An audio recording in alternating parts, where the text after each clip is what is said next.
Gruff Rees, we've sat here and spoken and chewed the corner of rugby many times over the years, but this will be the last time.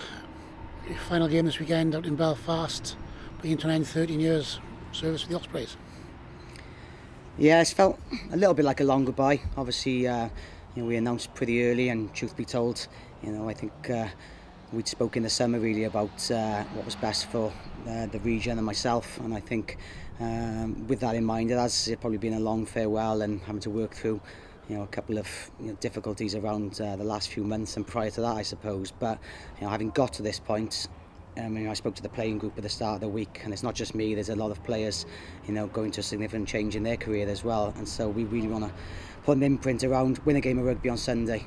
And obviously there's a lot of reflections and emotion around the times I and we have had here, but ultimately the week has just been as professional as we can be and getting the job done. You talked there about frustrations and disappointment this season, and you talked about a big game to round it off the weekend. I suppose, given where we were 3-4 months ago, where we are now with destiny in our hands on Sunday in Belfast, that's what you'd have wanted a big game to end on and to really leave the Ospreys on a high.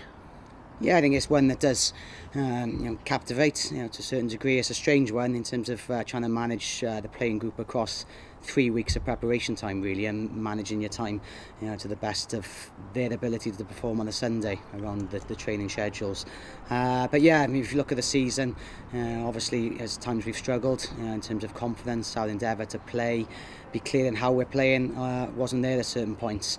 And I think even though through the Christmas period and certain games we were tracking okay, clearly when we went to Connacht away and lost that, it probably looked like the season was drawing to a tame close. But we have enjoyed our work perhaps over recent months, and it gives us an opportunity to get into the Champions Cup, and clearly it's an important thing for the region to do so. Forgetting the last few months, look back over the 12-13 years that you've been involved. There must be many highs, a few lows in there as well, and some players who've really enjoyed working with, and some perhaps that you're glad that you're no longer involved with them, but we won't necessarily go there. But what stands out with you, what stands out for you first and foremost amongst your memories as an Osprey? The people. I mean, there's so many good people. Clearly some great rugby players have passed through, but 95% plus I found have been really good people who want to challenge themselves as players, but conduct themselves in the best way possible. And there you develop obviously a good coaching relationship with players, but obviously it becomes a personal relationship, and that's stuff that I'll cherish for years gone by as I track these guys' careers. I'll keep in touch with those. But relevant to high performance, looking at my role as a development coach and the players that we worked with between 2006 2011, they have formed the foundation of what has happened here over this period of time. And obviously again, you build the relationship around their growth as academy players to senior internationals and world-class players in a number of cases. So that's a wonderful transition, but to see them mature as people alongside that is something to really behold as a coach, and as someone who's obviously cherishes that alongside what the Osprey stands for me as well. It was strange for me to come here, not being from the region, but buying into everything in terms of what we represent, the people we represent, and how we perform to a high standard. Have we always upheld those high standards? Obviously not, but we've done our damnedest to do so, and that's from players and coaches alike, as well as backroom staff and management. It's been a real good journey. It's just probably too cheesy a cliche, but it is. It's such a significant time in this place. I've cherished it. I've enjoyed majority of it. There's difficult times, and there's things as a development coach you wouldn't believe in terms of how the professional game has evolved, and things that really do open your eyes in terms of the world we live in. But that's I think something that I can reflect on and shape me as a person going forward as a better coach. And that's what I am from my time here, is a far more rounded coach and person for the people I've worked with. I guess if you went back to day one when you were with the WRU and you're coming into work in the skills role with the academy boys, you wouldn't have possibly imagined that you'd been here in 2018 having this discussion now. Yeah, I always remember my first session was 2005. I was invited down to do a session in the barn with Dan Bigger and Ashley Beck and 2 or 3 other guys around that cohort as well. And that was exciting, knowing there was a lot of talk on who these young players were and the talent that was coming through some of the Ospreys system, and obviously a rich vein of schools and clubs that work productively in this region, which has continued to develop. But yeah, just to be a part of that, and then to grow up almost as a coach alongside these players, and even players who perhaps didn't play at the highest end but have become Premiership stalwarts and good rugby people in and around the region. Likewise, analysts, physios, there's so many who've been a part of that, and hopefully I've left my imprint on the people I've worked with as well. And like I said, it's in terms of how it's developed to my work with the senior group. Again, I come in and we had some, real success in the short term, and you think this coaching lark at senior level, is a cakewalk. But the reality of it and how resourceful we needed to be at times, how tough it was, the climate behind the scenes and what we've had to work through, and the playing group have always been manful. Often a small demographic have had to overdo it around this sort of window we've worked in. But we've brought players in, young players have come through, and sure, it's been a real bloody challenge at times, but for the most part, it's been pretty gratifying. We talked there about Dan Bigger and Ashley Beck, as they were still young boys at that point. They weren't even young men, they were young boys. We've talked previously off camera about the decision that you made to move on at the end of the season, and sometimes the duration that you've been in the environment, and a new voice, a fresh voice needed. Do you perhaps sometimes look at the situation and see these youngsters that you've started working with when they were 15, 16, 17, many have actually now left the game entirely after a 10-year professional career or a 12-year professional career? And how does that, when you look at that, does anybody think, well, it is a very long time for it to be in one environment? Yeah, it is, and I feel pretty proud that it's a unique thing. It makes you feel pretty old at times as well. I'm only 42, but the perception is probably that I'm a lot older because of the time I've spent here and what I've done around coaching. But yeah, I think I came to the decision March last year really, in terms of where it was felt it was best for the playing group and the staff that you work with. That I think you need that sort of reinvigoration around the language you use on a daily basis, the way you deliver, your own methodology, and you're always trying to adapt and looking at ways to challenge and present in different ways, but ultimately it's you. And I think around the people you work with, I think it is important that there is a point of difference at certain points around the evolution of a team. And I think probably some of our players have got to that point as well around their own career and what they need as different sort of a stimulus to evolve and keep improving themselves as well.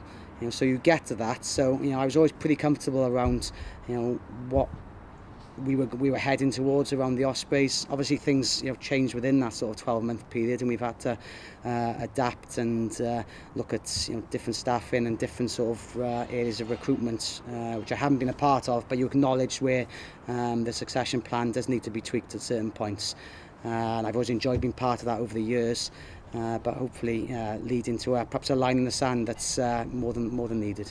I remember talking to Mark Bennett, the former head strength and conditioning coach here, when he was leaving the Ospreys to take up a new challenge in Bristol, and he said that as much as you're about players perhaps needing a fresh voice at times, the boys he'd worked with Wales before he came to the Ospreys had been looking at him, shouting at them in the gym and on the pitch for 10 years, and he didn't want to be shouting them any longer either.